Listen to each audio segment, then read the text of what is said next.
Now, this time around, we're going to be focusing on a bit of watercolor technique. Hello again. It's been a little while since we started this Watercolor for Adults series, but I'm back to it. I've got some done, and this time we are going to be painting an apple, just for fun. So let's go ahead and get started. So I started with is a drawing of an apple. I did this as a pencil drawing, and then I scanned it into the computer and printed it out on Bristol board. So you don't need to do this, but my reasoning is that way it's in a computer. If I want to do it again and again, I can reprint it. Also possibly for download. So anyway, what you want to start with is a piece of Bristol and draw your apple. Then you want to tape it down to a board. Now, right now I'm just using a piece of cardboard and then this masking tape or artist tape. I want to get a nice wash over the whole apple so it doesn't look streaky. So what I'm starting with is actually just water. So I've got my biggest brush and I'm just kind of gently moving the water around within the apple. Okay, so now I've added a little bit of color, and the watercolor, or the color that I was using, there really wasn't too much left of the kind of cake part, so I added a lot of water to that and easily moved this around, which I already had the water down, so that wasn't totally necessary, but this just makes it so it's like even all the way throughout and it won't leave any streaks. The downside to this sort of technique is you have to wait for it to dry. Also, it takes a lot of layers to build up to a more saturated look. So two things you can do. So what I'm doing here is I'm drying out my brush. So just blot it on the paper towel, and I'm kind of using it now to soak up all the excess. So as you can see, that does make it much lighter in color, but now it'll dry faster. Also, now I don't have to worry about ruining the paper from getting it too wet and working that too much. So you can use a hair dryer or a heat gun in between. But one thing you need to be careful of is not to have it on too forceful of a blast, because it'll just move especially if it's if you got kind of pooled water on there, it'll just kind of shoot that across the page. So not always great. It's good to let it kind of sit for a second before you do anything with the hair dryer. But I do recommend it because it can really speed up the process. And if you're anxious to get to the details like I am, then it's especially nice. All right, so what I've been doing actually as I'm working on this is I'm working on a few things. So by the time I get to the next layer, this has actually had time to dry. So I really, throughout this process, I didn't use the hair dryer on this because I didn't need to. So now that this layer is dry, I'm going to go ahead and add some more. And I'm starting with yellow as my base. That's usually what I do for most things, depending. Sometimes you really don't want that at all, but it gives a nice, really warm, rich color to anything you're working on. So you'll see what I mean here. And I'm using two different yellows. I started with kind of more of a yellow ochre, and then I'm moving on to a brighter, like a lemon yellow. I'll be honest, some of these colors I'm using, I don't know the names because I've had them on this palette for so long and I've mixed them together. So that would be an upcoming lesson if I'm getting more specific about what colors I'm using, if you're doing trying to do an exact copy. But this is more about just technique and basic principles. So match however you best can. Now, some portions of the video I am speeding up a little bit, just, for your viewing pleasure, so you're not too bored. But, pause whenever you need to, go back, and that is the beauty of a video. All right, so I did the yellow kind of ochre, that darker, kind of more tan yellow first, and now I'm adding this super bright yellow. And this time, as you can see, I've moved on to my smaller brush. And so it's not holding as much water, obviously. And this time around, I just wasn't planning to use as much water anyway. So I'm just kind of dragging this through. And one thing you want to do is work quickly when you're doing a wash. That way everything is the same consistency. So on the first bit, I did the water and then I added the color and it was still in that pool, as you could see. So then you can just soak it up. That way you don't have to worry about it. Because this can be really tricky when you're trying to get a wash and not let it get streaky. It's more difficult when you're working in a unique sort of shape. But the trick is just to try to keep it wet. So if you find that you're getting to like one end of what you're painting and the other end is starting to dry, just add a little bit more water to it and keep it all the same level of wetness. Okay, so I want this to be shaded on the left. So our light source is coming in from the top right. I'm adding that yellow ochre kind of color again, up at the top a little bit where it dips in, and on the left side and bottom, of course. And I have not waited for my lemon yellow color to dry because I want this to kind of bleed into what's there. So something to note, and since I'm not really able to show that much of my workspace here in this video, is that when I'm trying to blend in between, I'll put color on top of color still wet if I want it to kind of bleed. Then I'll dry off my brush and use the drier brush now to kind of blot in between where they meet and to try to help them blend out more. So you'll see that as we go. All right, so this is dry. And now I want to add some red. So I'm starting with my bright orangey red.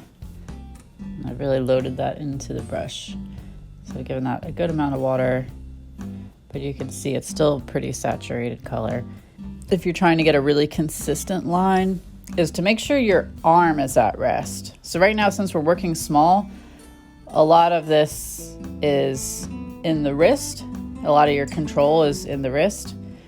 So as long as your arm is resting, you don't have to worry about controlling those muscles so much and making sure that not only is your hand moving consistently, but your whole arm is. Okay, so here you can kind of see what I mean where I'm blotting in between the two colors. Sometimes you need to add a little water, sometimes you need to dry out the brush. It kind of depends. You sort of have to feel this out to see. But if like in this case at the top where I felt like maybe I had a little bit too much of that orangey color, I could dry out the brush, soak that up a little bit as I'm blending it out. All right, now while that other bit's drying a tad, I'm going to work on the stem. So I got that yellow ochre color again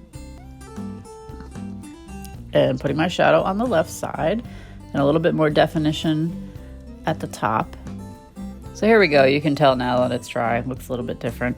So now I'll be adding the darker, more like magenta or raspberry kind of red. All right, I've got my round brush again. And the reason I like to use the round brush is just because of the versatility. So it can hold a decent amount of water if you've got a good brush. And also you've got that fine point. So I can kind of blot it out if I want to I want to cover a lot of space, but I've got that fine point if I just want to use just that little bit to get in a small area. So you can see what I mean here.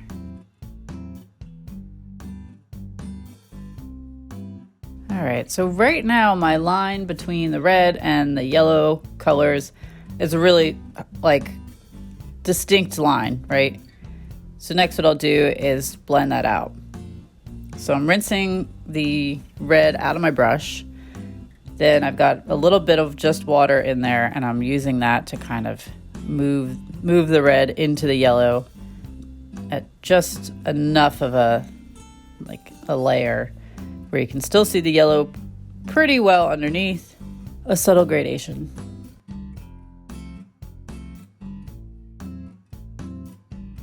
All right, I've got a little bit of green now. So I want to get more of a shadow in here in the stem. And usually it feels more lifelike, more realistic if you've got these kind of colors underneath. So I'm starting with my underpainting colors, and then I'm putting the final colors that I want to show the most on top. Okay, so I've waited for that to dry. We're back to it. I'm gonna hit the stem again. So I've got my brown. Now this is kind of the color that I want. Sometimes I'll kind of go back and forth. I might start with the color I want and then add the like the yellow kind of highlight the richness, and some red and some blue underneath, or not underneath, but on top for the shadow. And then I'll go back again with another layer of the final color that I want. I just kind of have to see what you think as you're working with it. Feel out what works and what doesn't. Here you can see a little bit of my paints more. I got smarter. I put this in the view of the camera. Just usually you don't want to put your paints that close because you can splash onto the canvas, onto the paper. All right, now I'm getting my real dark shadow in here with that blue. So there's a lot of different ways you can do watercolor. I tend to prefer doing dry, so I kind of have my watercolors more caked, and then I'll just add a little bit of water, like just the water in the brush to kind of reactivate it. And that way it gets a more saturated, I get like a heavier, more saturated paint. I've got my wet brush and I'm just blending this out just a little bit because I don't want to carry too much of the dark over. I don't want the apple to be that dark. I just want it to be real dark at the edge. So I've only put a little bit of water in my brush and I'm just kind of just blending out that edge. I'm not really trying to drag it over like I did with that initial orangey red. So watercolor is a little bit more forgiving than you think. Usually you can, the equivalent of erasing, you can soak up the color back out even after it's dry. So you just need to make sure you've got a clean brush, and especially if it's dry, add a little bit of water, move it around, and then dry out your brush again, and you can kind of soak that up. And then of course, if you're working and it's still wet, then you can just use your dry brush to soak it up. Now I'm gonna go back and add a little bit more yellow because that's starting to get kind of dull. And I'm just putting that over there on this side.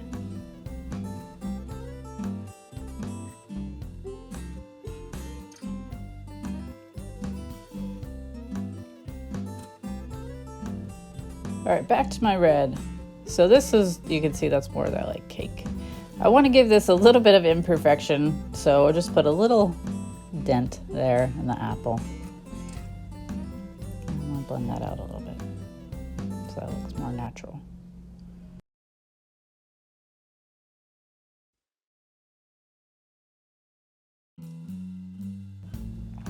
Okay, give that little dent a minute to dry and the yellow, and now I'm back to my red. You can see how many stages we do this in, right? Okay, so I'm adding a little bit of water to my cake and got my big brush again.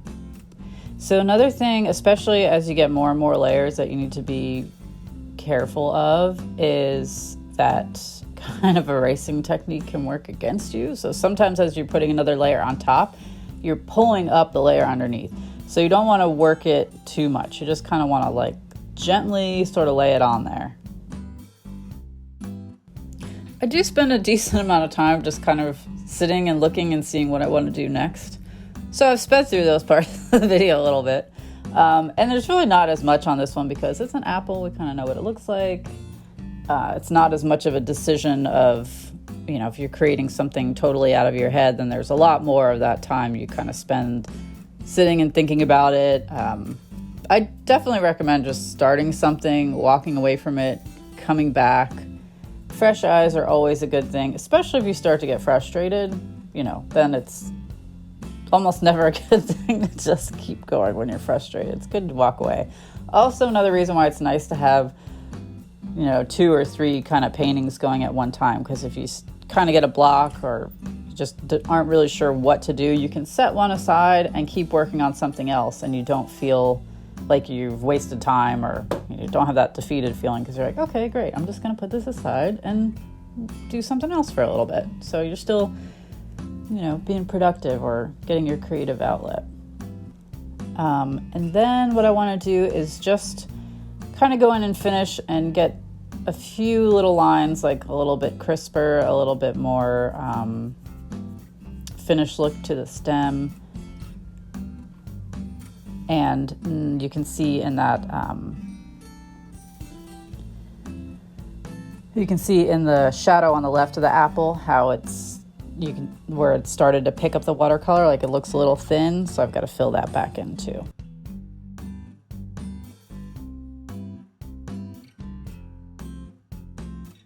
Try not to have certain expectations of the outcome. Just try to enjoy the process, especially, as you're learning. It might not come out exactly as you want, and you can do it again and again.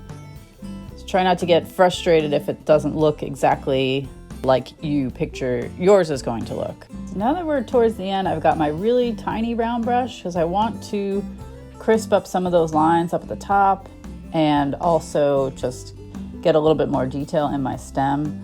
It's also good for the edges if I want to do that. So even though that thicker round brush has that point and it's really good, I don't have to worry as much with that if I use that tiny little brush that I'm going to go over the edges. So that's my finishing brush. And here we have it, your finished apple. Now, I like to add a little flair to my stuff, so I had fun with this, but if you've seen any of my other stuff, you know that I love kind of wacky, cartoony things. So, bam, here's my cartoony apple. This is just a little bit of drawing on top of it with pencil, pen, and the white is just acrylic paint. So a little mixed media there for you. I hope you enjoyed this. I plan on doing more. I have a couple in the works already, so please check back with me because I will be posting some more watercolor technique videos in the future. Subscribe so you can get those updates, and if you like this video, please give it a like. All right, see you next time.